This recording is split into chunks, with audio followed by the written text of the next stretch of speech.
What's happening, YouTube? You're in the building with the Life Gain Avengers or current coach is me. It's that living legend, Larry. My brother, how you feeling the day after the country has been saved from autocracy? Man, I'll just say for all those people out there that were talking about Joe Biden is going to be bad for this, Joe Biden's going to be bad for that, just look at it like this. Joe Biden is they call the race, they say he's president-elect, and what, like a day and a half later, the science proves out and shows that there's a vaccine with 90% plus efficacy rate on there, and or effective rate, and then you have the stock market that's just going just straight ham through the roof. I mean, it seems to me like the country and the world loves some Joe Biden. I think we just all need to just go ahead, embrace it, get on with it, and get this pandemic knocked down. Let the stock market come back so people can make that money. People can get back to work, Well, having said all those nice things in his opening monologue, he forgot to say one thing. Trump has not conceded, and by not conceding, he is tying up the transition team, ladies and gentlemen.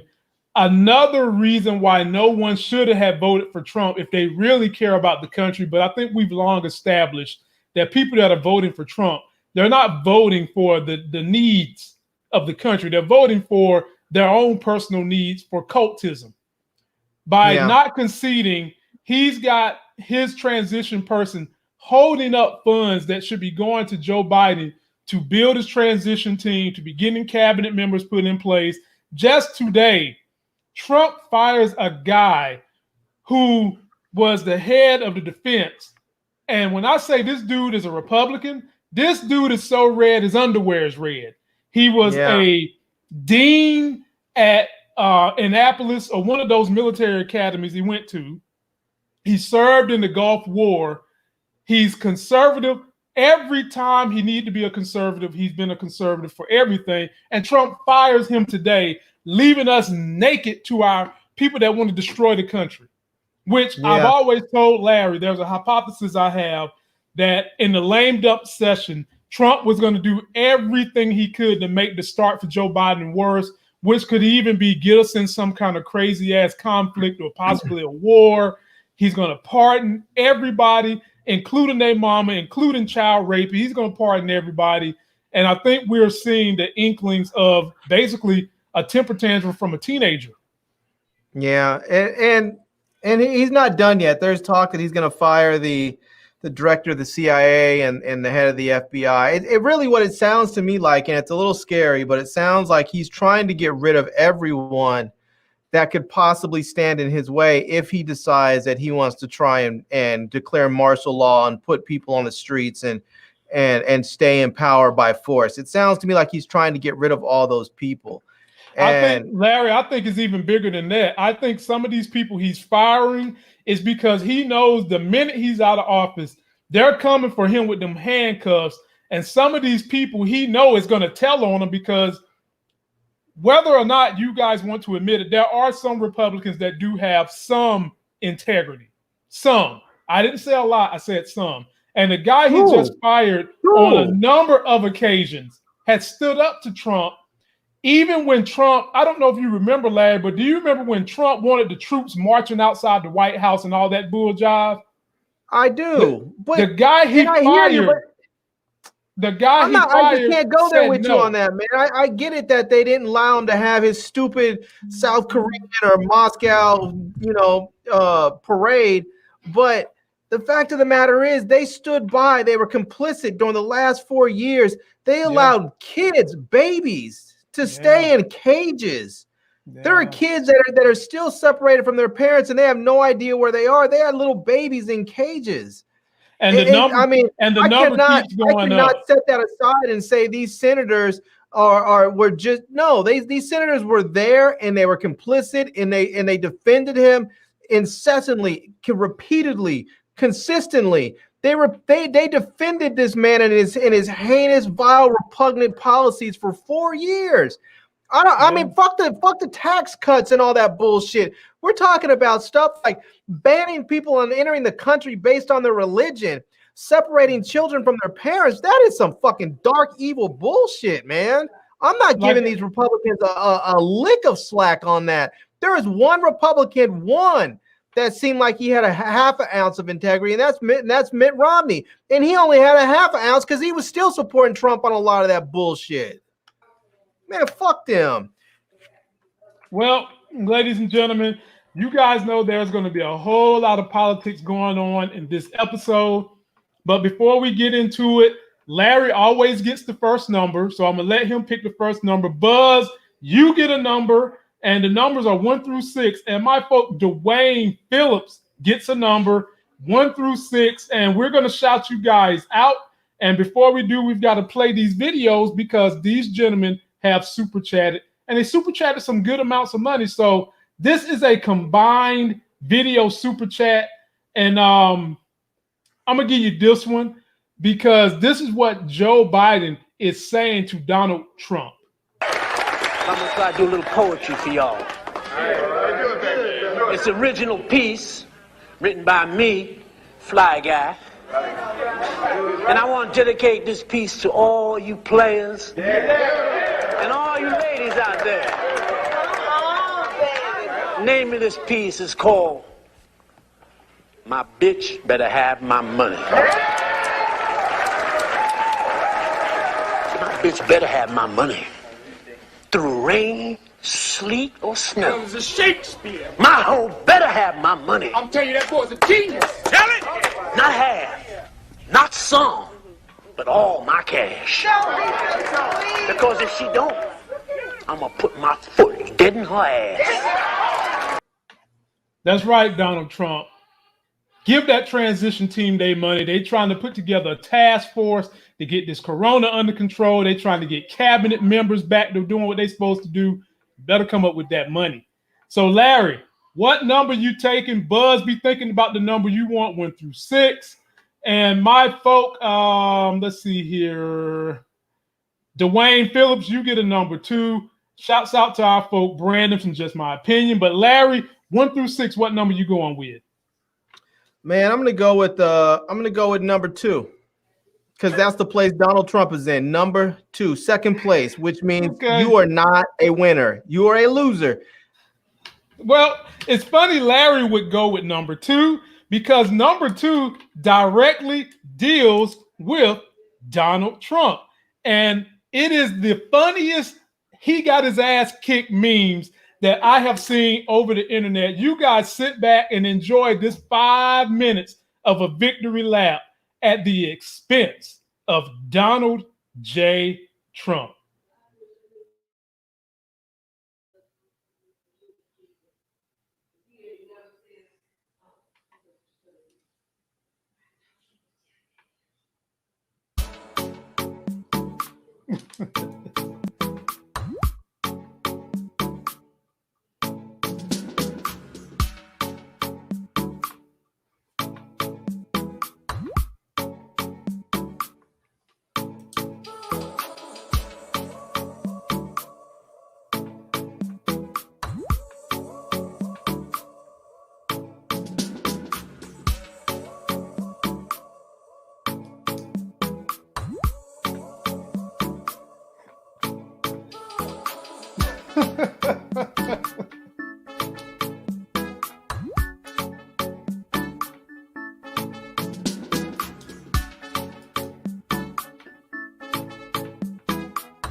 Oh my goodness.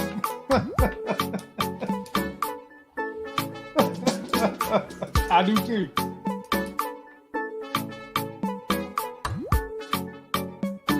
Damn. All of these states that we've won tonight. And then you take a look at the kind of margins that we've won them by. Frankly, we did win this election. Will you shut up, man? Listen, Mr. Vice President, I'm speaking. I'm speaking. On your left.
Oh my goodness.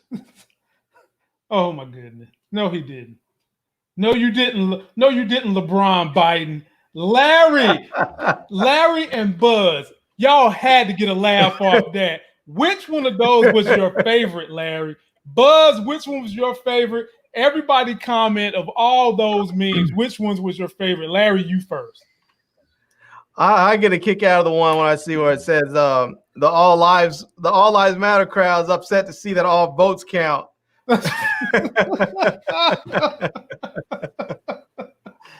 Oh my goodness, man. Oh, all votes matter. Oh, all votes matter. Yeah, because it seems like when you start talking about the lives that have been affected, they want to say all lives matter. Now all of a sudden that all lives get the chance to vote, they don't want all the votes to matter. And it's just pathetic, man. It's just pathetic that we had to get to this point and the guy still won't concede. The race is over and they still are stirring up baloney. Did you see Mitch McConnell give his little speech today as Joe Biden is talking about trying to unify us? Mitch McConnell is still using inflammatory remarks, terms related to the left, all this kind of stuff, when I'm hoping he is also on borrowed time too. And while we're talking about it, ladies and gentlemen, I was disappointed in Mitch McConnell today. You shouldn't be, because this is who he is. He's actually worse than Trump. And that's the thing. Yeah, he's worse than Trump by far. I was telling my wife, I get it. I shouldn't be surprised, and I'm not. But I was still disappointed because it was such a terrible display of. I mean, it's just terrible. I mean, this dude is a Senate Majority Leader, and he should be looking out for the best interests of the country. Instead, he seems like he's willing to just let it go up in a dumpster fire to preserve Donald Trump's, feelings. He's not preserving any sense. It's not. He's not preserving anything for Donald Trump. He's preserving his own ass, because those same extreme right wingers. And I love how they always want to talk about the extreme radical left, and Joe Biden is nowhere near that. Joe Biden probably, if you catch him on a bad day, his underwear might be red too. But he knows, Mitch McConnell knows, that those right wingers that are in the hinterlands love him, because they know he has been the inciter of evil. He hemmed up Barack Obama. He's helped Donald Trump, and now Donald Trump is going to be leaving. He becomes their new hero. But ladies and gentlemen, we still have an opportunity to get him up out of there. Go donate to these individuals in the special runoff election. The link to this guy's campaign website is right there. And the other runoff, this is John Ossoff. The other one is Raphael Warnock. His link is right there too. We have an opportunity to make Mitch McConnell the minority leader and not the majority. Go donate to those individuals and do it quick, because we need them. Georgia, Stacey Abrams, I love y'all. Get that vote back out there again. Let's do it. All right, Larry. Yeah. We're moving on to number 5, which was picked by my man D. Wayne, who super chatted with us, ladies and gentlemen. And number 5 today, I'm sad to say this, Larry, because we've lost a true legend. This one right here is all about Alex Trebek. He passed away. Some say he's the best game show host ever. I don't know if I want to go that far, but in any event, take a look at this. I've been around a long time. Here is the host of Jeopardy, Alex Trebek. For 35 years, Jeopardy host Alex Trebek graced our TV screen. 5 nights a week, fans were treated to pitch-perfect delivery. Oh, yeah. In 1988, pre-Fargo, she was Stella in A Streetcar Named Desire, don't you know? Witty banter. You are either adamant, and the singer is Adam Ant. Our writers were getting cute. What is you doing? What is you doing, baby? Is that what? Too live right now. What is you doing, baby? Well, I'm responding incorrectly. And trademark facial hair, or a lack thereof. Before hosting Jeopardy, the Canadian got his start back home during the 1960s. In what part of the world would you find a wombat? David Rycroft, Monarch Park. Australia. Australia's right for 5. After a string of hosting gigs on U.S. network TV. Thank you very much. Thank you, ladies and gentlemen. Hi, and welcome to Concentration. He ultimately took over at Jeopardy in 1984. He was actually the show's second host. His mainstay status was cemented when the Guinness Book of World Records awarded him the title of most game show episodes hosted by the same presenter in 2014. In the years since, that number climbed to over 8,000 episodes. But Trebek's legacy went beyond being the face of America's premier game show. His unmistakable monotone is in a ton of TV and movies. Sometimes in the background. Milky colored from glacial clay when entering Lake Geneva, this river is clear blue upon exiting. Jim? What is the Rhone? The Rhone, good for $1,000. You are $500. And other times. Name Thomas was made famous in 1880 for this household invention. What is the fork split English muffin? That's absolutely right. Front and center. And even when he wasn't technically playing himself. And here's your host, Alex Trebek. It was still unmistakably him. Hello, everyone, and welcome once again to Riddle Quest. Are you ready out there? Ready! What is a torque wrench? You're absolutely right. And Dee Dee, you don't have to phrase it in the form of a question. Okay. Most of all, it was the moments poking fun at his man with all the answers persona on Saturday Night Live. You buzzed in. No, I didn't. Yes, you did. Yeah, well, that's your opinion. I hate my job. It solidified his standing in the pop culture zeitgeist. And so this was the final Jeopardy.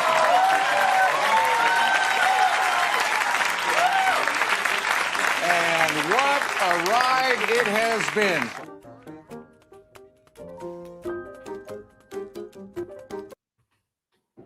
Larry, in the pantheon greats of game show hosts, because I didn't watch Jeopardy that much, and I didn't know that this man had a Guinness Book of World Records. I might have to concede that he is. I had contenders Pat Sajak and my personal favorite that I grew up watching as a kid, Barb Barker on The Price is Right. Larry, would you say that Alex Trebek is the greatest game show host in history? Well, I mean, it just depends on, like you said, it depends on how you categorize or how you're defining greatest. If you're talking about someone who's done the most episodes, then sure, it seems like he has that on lock and probably won't have that record beat for. No, I don't think anybody will beat that record for many, many years, just because, I mean, shows today get on and get canceled real quick. But my personal favorite game show host growing up was Richard Dawson on Family Feud, because that dude was a pimp. That dude could be up there and make out with someone's wife right in front of him, and the dude would cheer and, and pat him on the back. You know, that dude was up there kissing babies, kissing little kids, kissing wives, kissing daughters, sisters, nieces, aunts, uncles. There, he was kissing everybody. Mm-hmm. That dude, and he was funny too. He was funny. So, okay. Well, having said that, Richard Dawson. Having said all those things, he's definitely at very least one or two, no matter what category you want to use, ladies and gentlemen. By all accounts of what I've read, he was a great dude off the stage too. He done a lot of charity work. He done a lot of giving of himself, not just paying financials. And so having said that, from what I've read, I will put him as one of the greatest to ever do it. And he will be missed by many who love the show called Jeopardy. Yeah. Yep. All right. Now we're moving on to my man, Buzz. Buzz pick 703. Number 3. And number 3 is about when all the networks had said that Biden is the president-elect. And Kamala gave a very moving speech. And Biden, I was a little worried about him, Larry. Let me tell you why. Because his ass was sprinting out to the podium. I thought he was going to fall. I was worried he was going to be out of breath. But let's relive the excitement. He was doing the Biden shuffle. It's that little run he has. It's the Biden shuffle. It looked. I was telling my wife, it looked like he was trying to dance a little bit. What was he doing? The Cuban shuffle? What he was doing up there? Let's take a look and relive the pageantry from Saturday night when they named Biden the president-elect.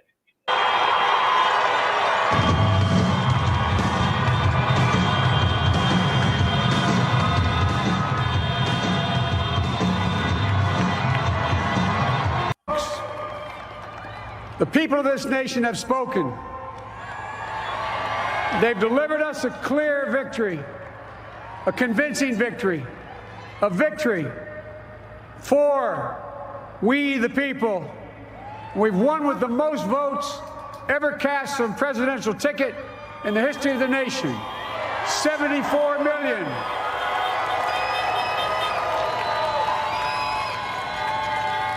What I must admit has surprised me. Tonight, we're seeing all over this nation, all cities and all parts of the country, indeed across the world, an outpouring of joy, of hope, renewed faith in tomorrow. Bring a better day. To the American people who make up our beautiful country, thank you for turning out in record numbers to make your voices heard.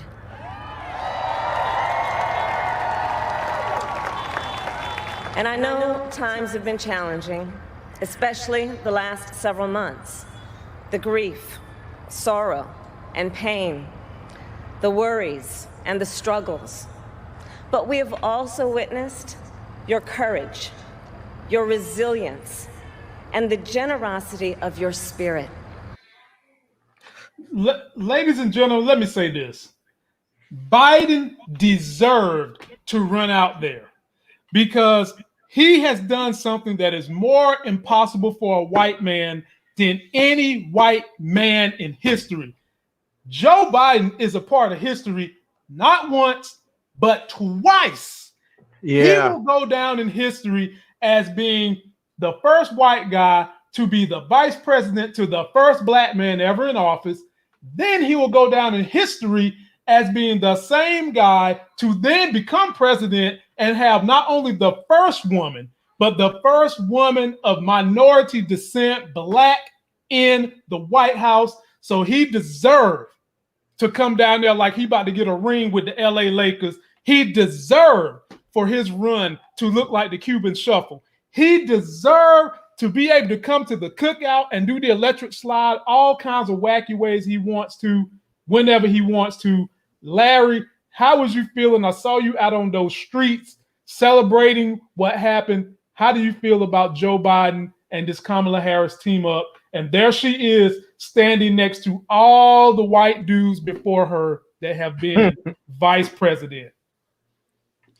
Yeah, man, I'm happy to see him out there. It is interesting that he is a part of history like that, as far as being the vice president to the first black president, and then being the president to the first black vice president. So he's definitely gonna have his place in the history books. So it's it's gonna be interesting to see how this term plays out, though, because there's a lot of stuff that's going down, and I'm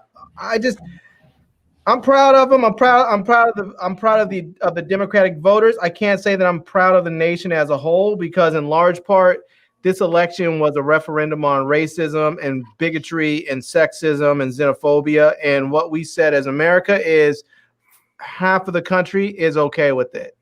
Yeah.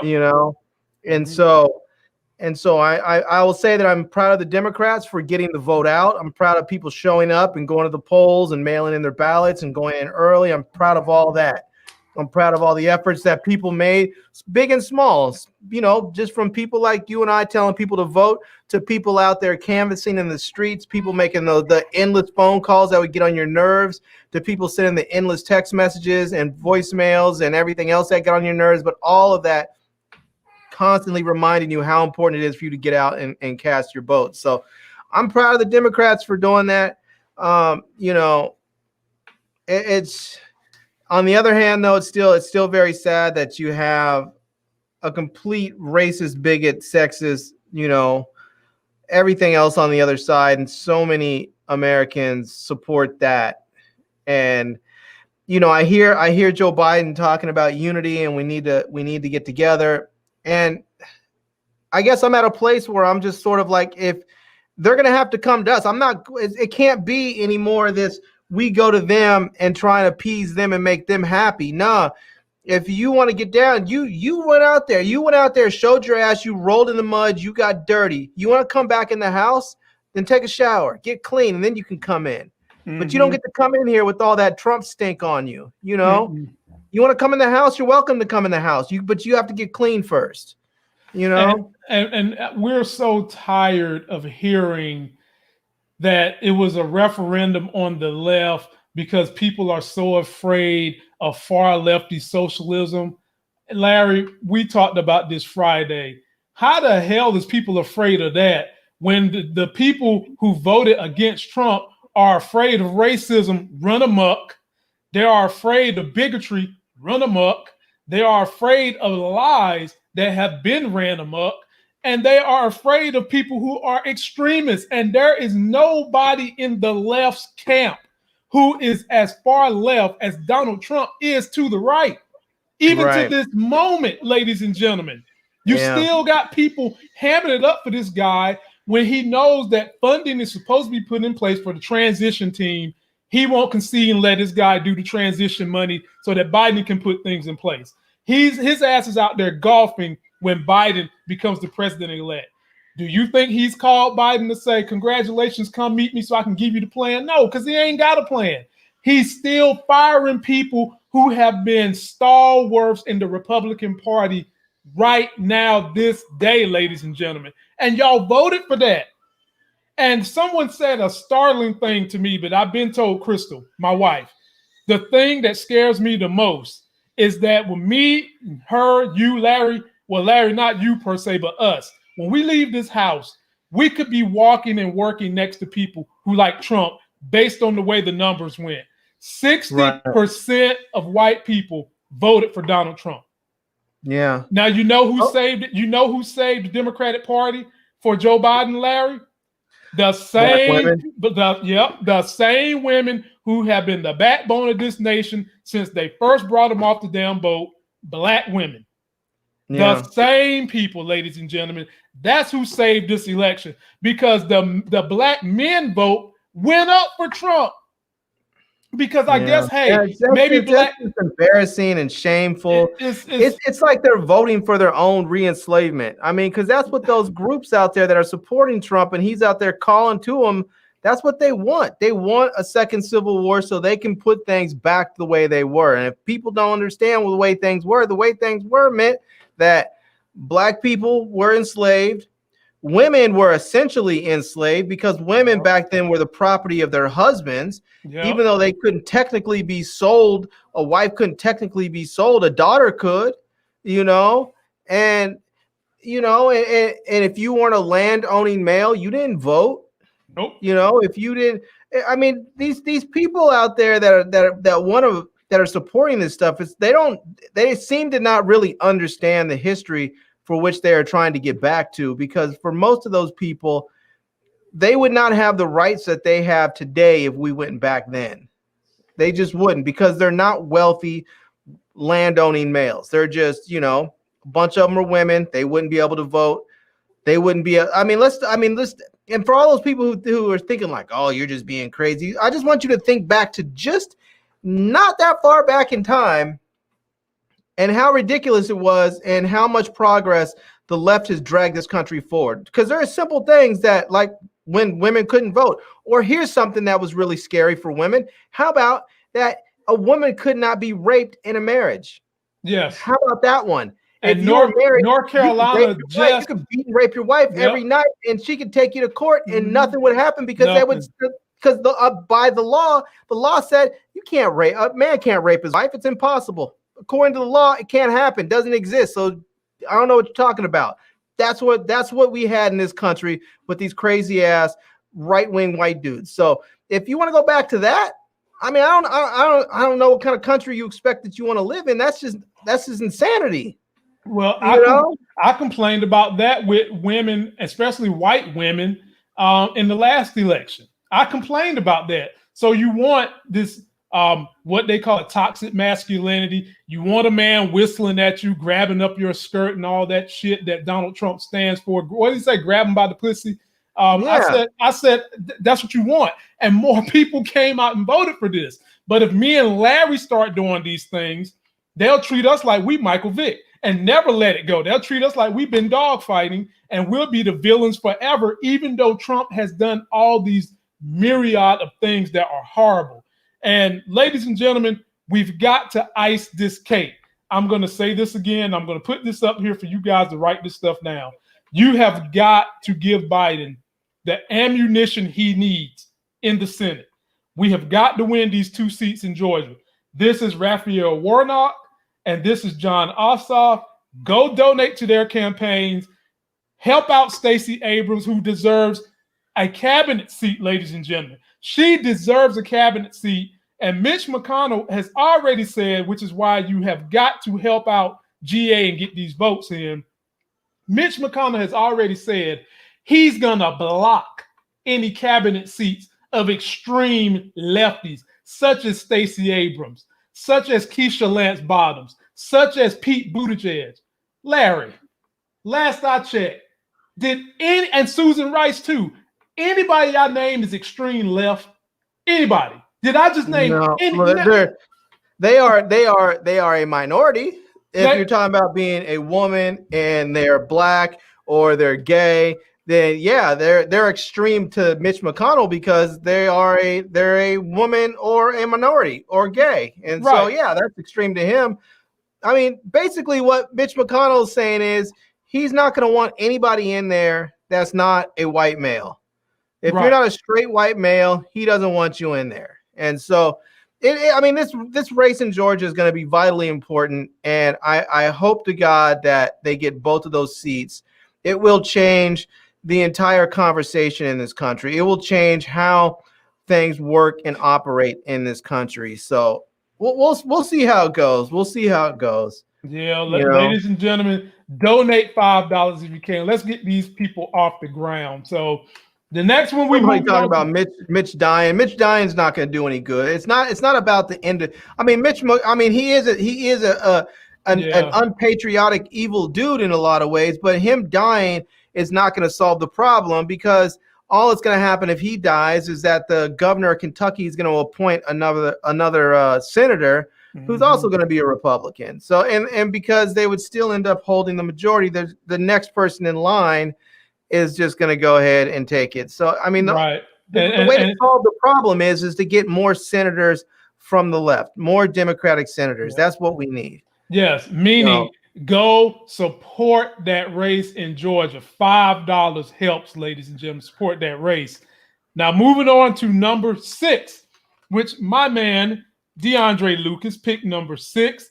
And this one has to do with politics again, Larry. It's a wonder. This whole show just about is all political today. But this one is going to make you laugh as well. Ladies and gentlemen, if you missed Dave Chappelle on SNL, well, you've come to the right damn YouTube channel. Because even though they're going to block this as soon as me and Larry get off, they're not going to block it right now. So I want you guys to sit back, relax, and enjoy 5 minutes of Dave Chappelle roasting not only Trump, but white America that tried to keep an autocrat in office. Take a look.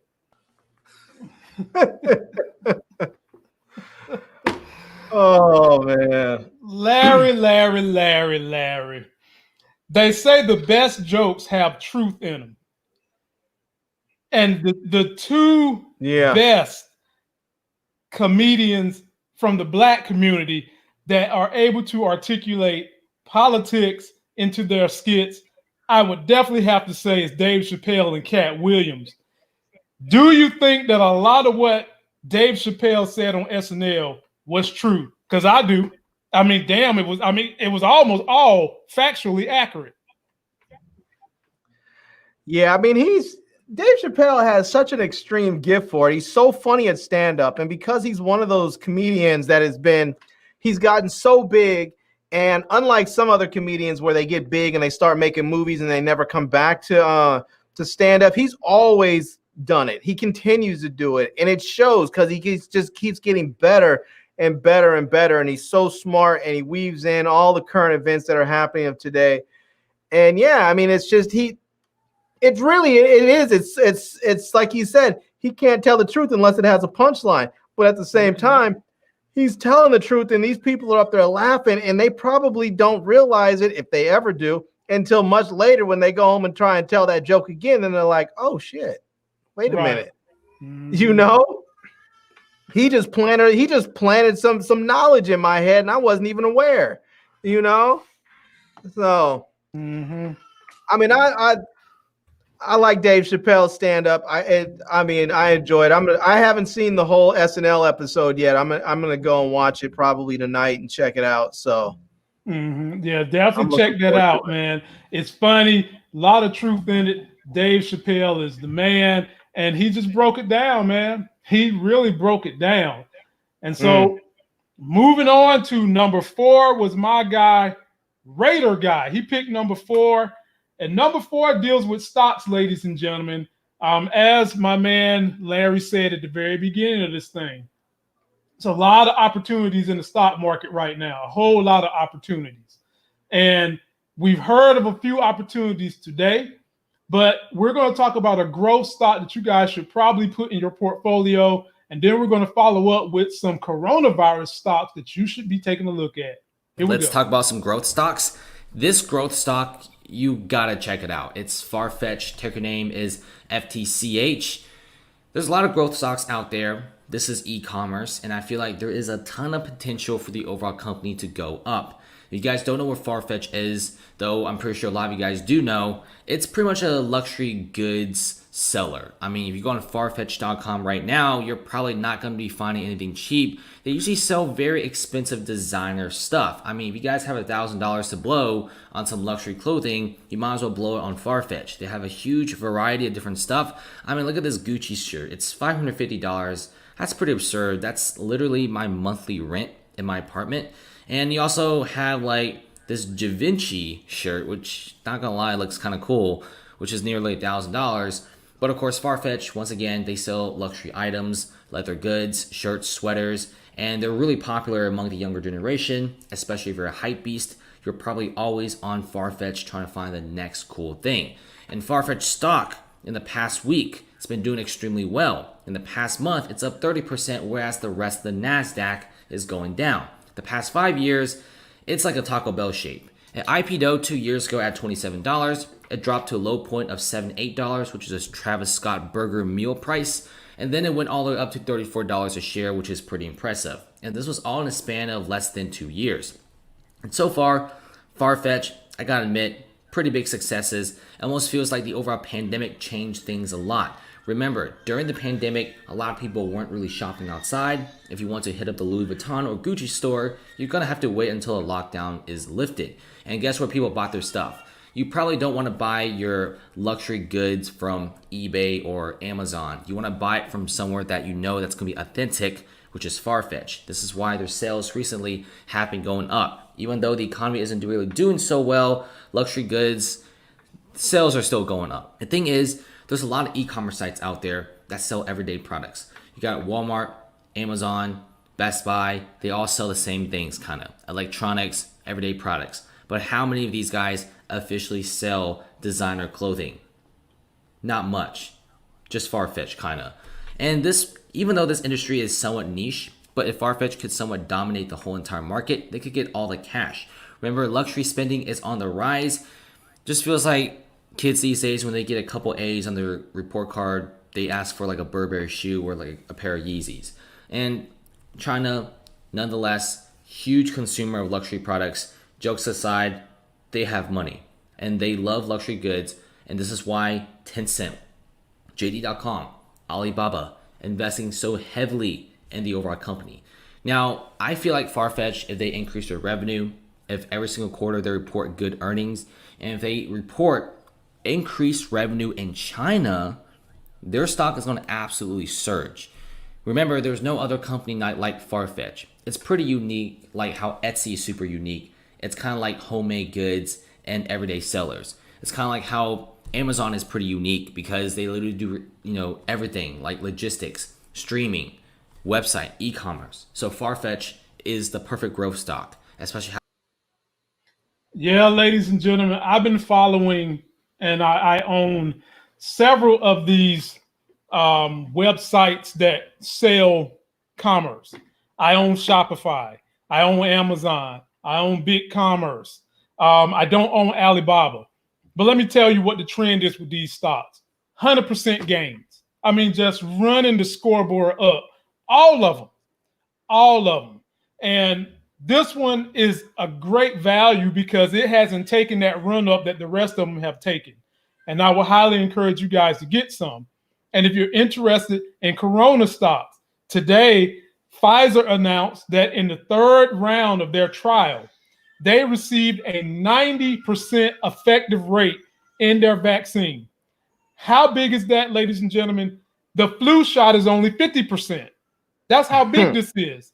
Smallpox was 75%, and we got rid of smallpox. If they can keep this up, the economy is going to start turning out. People are going to start getting hyped again.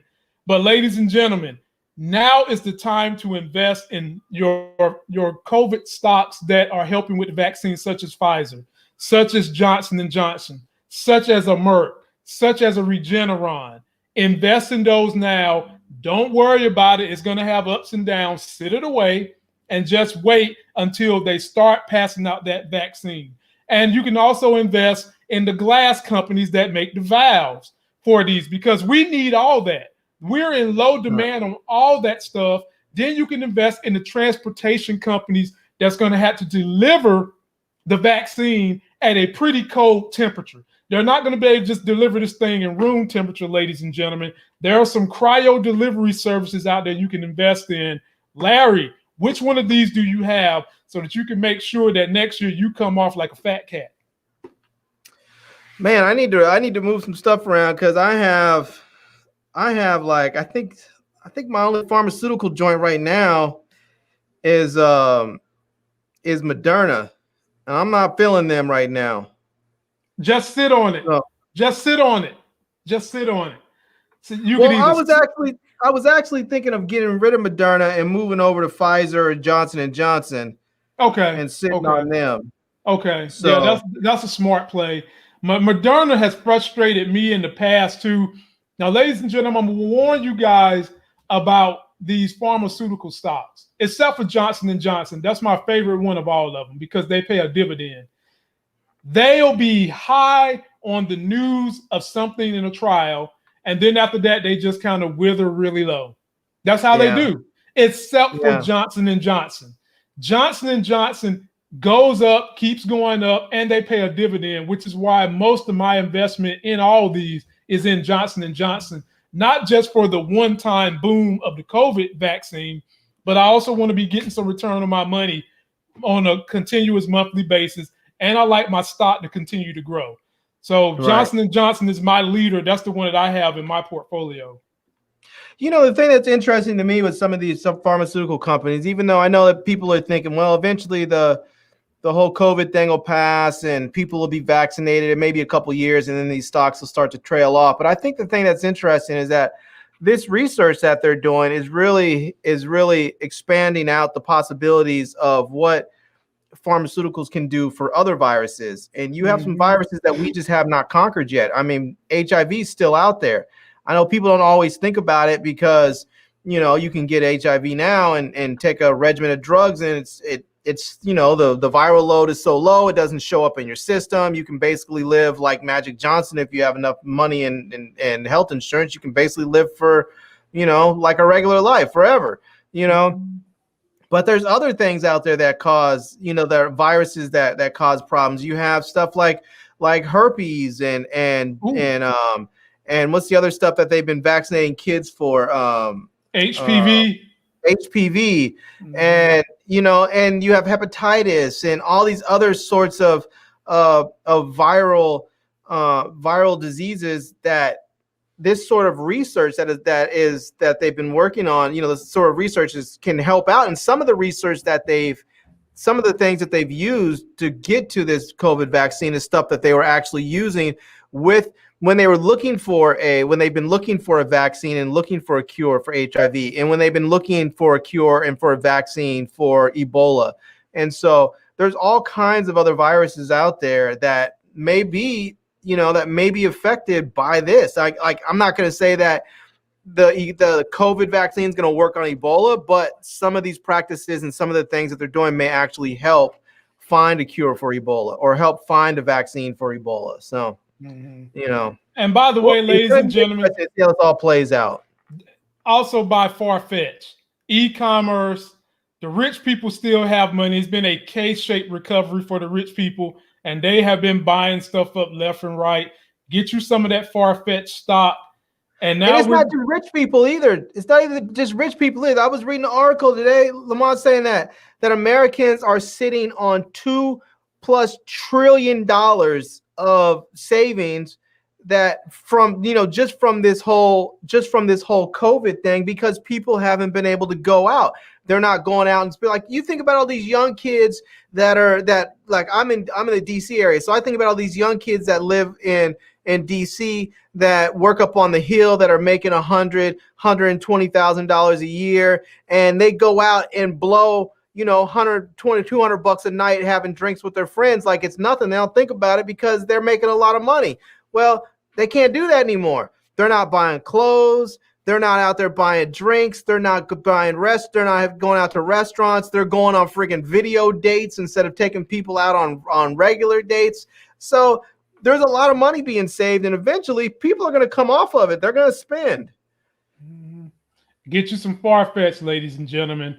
That brings us to our last number, which was number 1. And if somebody would have picked number 1, you would have had the power one.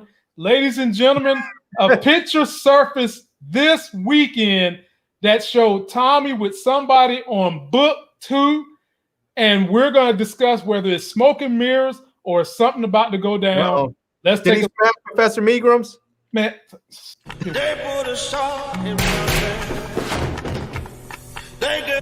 They set the all country. It was a good run, Proctor. This ain't fucking over. It is for you.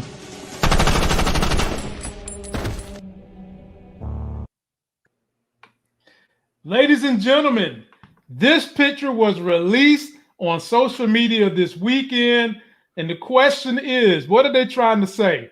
Are they trying to say Tommy's coming on the very next episode? I doubt it. Are they saying that when Tommy does come, he's going to link up with Kane? I seriously doubt that too. I don't even know how you would weave that into the story other than somehow or another with the dissension that Kane has toward Tariq, because it seems like his mother is siding with Tariq. Maybe he'll be wanting to get the inside scoop from Tommy. Larry, what do you think they mean by showing this picture of Tommy and Kane? I have a couple of things that I'm speculating on. And it better not involve Professor Carey. Not nail one of them. Not a one. I don't want to hear it. Well, we already know that he's gonna smash, so that's not really a big secret. One, I want to know where I can get that leather hoodie he's rocking. I like that. So, but I think what's gonna happen is that Tariq's going to be able to just run amok because they're all up in Tariq's grill. They're trying to get him, but then Biden's going to get sworn in. Trump's going to be out, and immediately they're going to pull Sachs off the case of Tariq, and they're going to put him on the case to go get Donald Trump and try and lock him up. So Tariq's going to have free reign to run amok and do whatever he wants to do. So there we go. I'm blending it on in.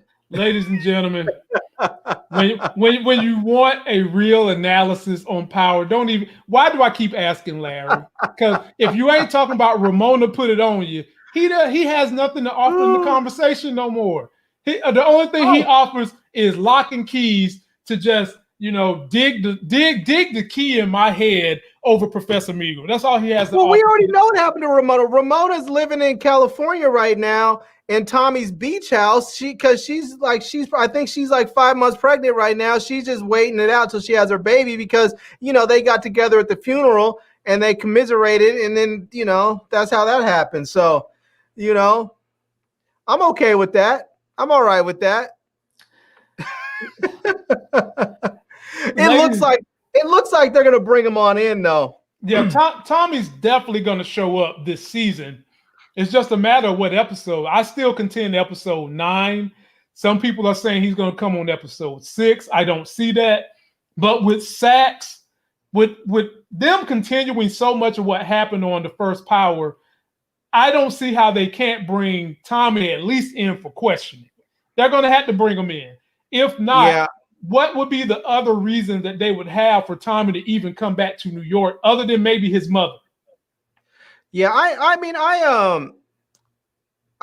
agree. I think that it's probably going to be like if it's a 10 episode season, it's going to be like episode 9 they bring him in, because they'll bring him in one episode or 2 episodes before it's over. One, they can just bring him in where everybody can be like, whoa, they can have him in the story. And then the last episode, episode 10, it'll be a finale for Tariq and them, but it's also going to be a lead in to Tommy's show. Mm-hmm. And so I can see them bringing him in for episode 9 and then 10. And then we'll probably, I don't know, maybe a couple weeks we'll get a break before they roll right. I don't even think they should do that. They should probably go like the next week and roll right into his show. So well, we know that's not going to happen. But I agree with you. They should do something like that. But Raising Kanan, I think, is going to be the next one that they drop. And I really wish that they would decide to pick production back up with Governor Tate's story. But I think, Larry, they have completely scrapped that one. And I'm a little upset because I thought that one had the greatest potential, but it is what it is. I'll tell you, man, this is kind of how I feel about it. I mean, I kind of wanted to see that because I thought it could be a good story. I felt like that would have been a better story if they had left, James alive. Because then I think they would have had that rivalry going back and forth with those two, which I think would have been good. But I'll be honest with you, just with everything that's happening in the country, I'm okay with not having a political show. I'm okay with not having a show without a political theme to it. I'm okay with just some good old-fashioned shoot 'em up, cops and robbers, good guys, bad guys stuff, and going and having just a boring-ass president and literally where you turn on TV and they talk about politics for 15 minutes during the hour and then you move on to something else. I'm ready for that. Okay. I don't need any extra politics in my life. Just let's move past it. Well, ladies and gentlemen, we're about to end on politics. Go donate to this brother's campaign in Georgia. That's Raphael Warnock. Go donate. That's his website. And go donate to John Ossoff. His website is electjohn.com. And me and Larry, instead of giving you guys an outro tonight, since so many of you really, really adored and love the best Trump getting his ass kicked memes, me and Larry are going to say goodbye to you all by letting that play. And when it's done, we'll see you guys on Wednesday. Stay tuned. We probably are going to have Nita the Diva on the show Friday. Larry's been real. We'll send everybody out of here on the best Trump has been defeated memes we can find on the web.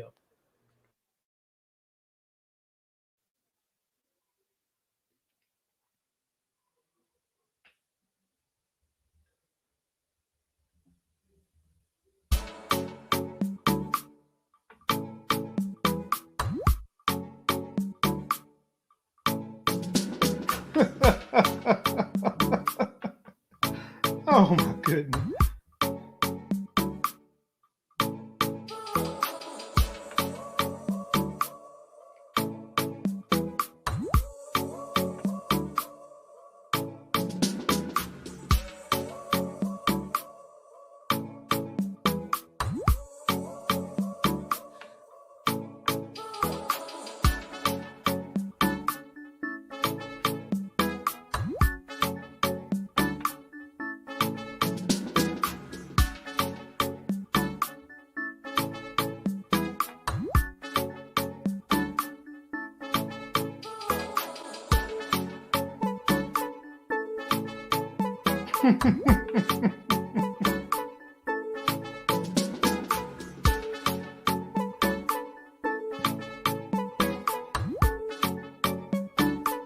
All of these states that we've won tonight.